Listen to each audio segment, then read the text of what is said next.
Hi, my name is Mehdi Stop. In this episode we will talk about Raynaud's phenomenon. Raynaud's phenomenon is the clinical manifestation of a transitory ischemic event, which primarily affects the peripheral parts of our body, such as the hands, feet, or the top of the nose. Ischemia means a temporary or a permanent reduction in the blood flow. Therefore, oxygen will not reach a certain part of the body. There are many causes for this, but in our case it is due to a vasospasm. This is an abnormal response to cold temperatures or intense emotions. We will choose the hand to be our main character. Raynaud's phenomenon, also known as Raynauds syndrome, has three phases. The ischemic phase. This phase is represented by extreme pallor of the distal phalanges, so the integument will become white. This is happening because of the arteriolar constriction, which will restrict the blood flow from the fingers. Therefore, the normal reddish color of the hands will become white. This process is called vasospasm, and it is an asymmetrical condition. I like to call this phase the triple P phase, because the other symptoms the patient may have are pain and paresthesia, which is a tingling sensation. The cyanotic phase. In this scenario, the blood is unoxygenated, therefore the fingers can have a bluish color. This is actually happening because of the vein stasis and the lack of oxygen in the hand's tissues.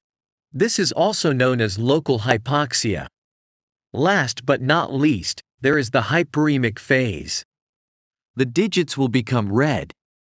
The vasospasm will be reduced and the vasodilatation will take its place. The finger's tegument will regain its normal reddish color, due to a bigger amount of oxygenated blood that will enter the blood vessels. These phases may not be in this exact same sequence, but remember, in order to have a Raynaud's diagnosis, the ischemic phase is mandatory. Without it, there is no Raynauds. Raynaud's phenomenon was first described by Maurice Raynaud almost 150 years ago.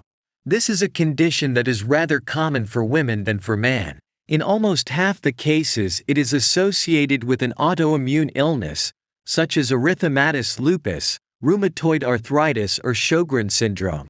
Scleroderma, a connective tissue disease, is frequently associated with Raynauds. Other causes can be the use of the vibrating tools, such as jackhammers. Smoking is well known for inducing vasospasm. For patients with hypertension, the beta blockers or other antihypertensive drugs can cause the arterial constriction. However, in many cases there is no real cause, so it is an idiopathic form of Raynaud's phenomenon. Raynaud's syndrome can be classified as a primary or secondary syndrome. Let's distinguish them. First of all, the primary Raynaud's affects young women, around 14 to 15 years old, and it tends to disappear at around 30 years old. In this case, the clinical picture is less obvious. The pain is not so intense, and the involvement is symmetrical. It affects all the digits and there is no other illness that can cause this syndrome. It is the idiopathic type. Overall, it is a more benign form. Then we have the secondary Raynaud's. In this case, the starting age is around 30 years old. The clinical features are more severe. The pain is much more intense and it can be associated with ulcers and local necrosis due to a more powerful vasospasm. It can affect any digit in an asymmetrical manner. If the thumb is involved, it might be a secondary Raynauds. In this scenario, the damage is highly associated with other disorders, especially scleroderma, systemic sclerosis, or CREST syndrome.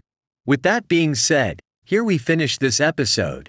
A few weeks ago, I uploaded a video about an interesting topic: Behcet's disease. It affects your mouth and your genitals. Click on the link in the description if you want to find out more. Thank you for your time. See you in the next one.